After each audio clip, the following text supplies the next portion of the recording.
Kannur വളക്കയിൽ school bus ഇറക്കത്തിൽ നിയന്ത്രണം വിട്ടുമറിഞ്ഞ് വിദ്യാർത്ഥിനി മരിച്ചു. കണ്ണൂർ തളിപ്പറമ്പിന് സമീപമുള്ള കുറുമാത്തൂർ ചിന്മയ സ്കൂളിലെ 5ാം ക്ലാസ് വിദ്യാർത്ഥിനിയും ചൊരക്കള സ്വദേശിനിയുമായ നേദ്യ എസ് രാജേഷാണ് മരിച്ചത്. ബസ്സിലുണ്ടായിരുന്ന 18 കുട്ടികൾക്ക് പരിക്കേറ്റു. സംഭവ സമയം ഡ്രൈവർ മൊബൈൽ ഉപയോഗിച്ചിരുന്നതായി സംശയമുണ്ട്. ഇന്ന് വൈകിട്ട് 4:04-നാണ് അപകടമുണ്ടായത്. 4:03-ന് ഡ്രൈവർ നിസാം വാട്സാപ്പിൽ സ്റ്റാറ്റസ് ഇട്ടതായി കണ്ടെത്തി. വൈകിട്ട് 4 മണിയോടെയായിരുന്നു സംഭവം. ഇടറോഡിലെ ഇറക്കത്തിൽ നിന്ന് നിയന്ത്രണം വിട്ട ബസ് മലക്കം മറിഞ്ഞ ശേഷം ശ്രീകണ്ഠാപുരം തളിപ്പറമ്പ് പ്രധാന റോഡിലേക്ക് തെറിച്ചു വീഴുകയായിരുന്നു. അപകടത്തിൽ ബസ്സിനടിയിൽപ്പെട്ടാണ് 5ാം ക്ലാസ്സുകാരി നേദ്യ എസ് രാജേഷ് മരിച്ചത്. ബസ് ഉയർത്തിയ ശേഷം കുട്ടിയെ ആശുപത്രിയിൽ എത്തിച്ചെങ്കിലും രക്ഷിക്കാനായില്ല. പരിക്കേറ്റ 18 കുട്ടികളെ തളിപ്പറമ്പ് താലൂക്ക് ആശുപത്രിയിലും സഹകരണ ആശുപത്രിയിലും പ്രവേശിപ്പിച്ചു. നേദ്യയുടെ മൃതദേഹം പരിയാരം മെഡിക്കൽ കോളേജ് മോർച്ചറിയിലേക്ക് മാറ്റി.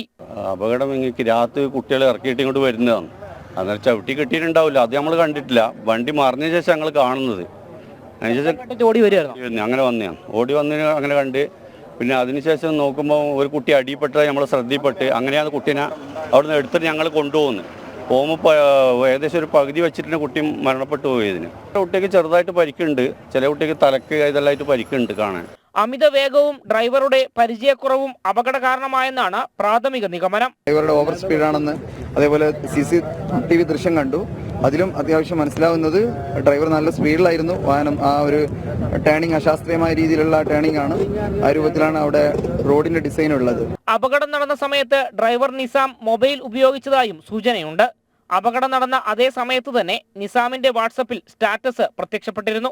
അതേസമയം അപകടത്തെ സംബന്ധിച്ച് മോട്ടോർ വാഹന വകുപ്പും പോലീസും അന്വേഷണം ആരംഭിച്ചു. ജനം, കണ്ണൂർ.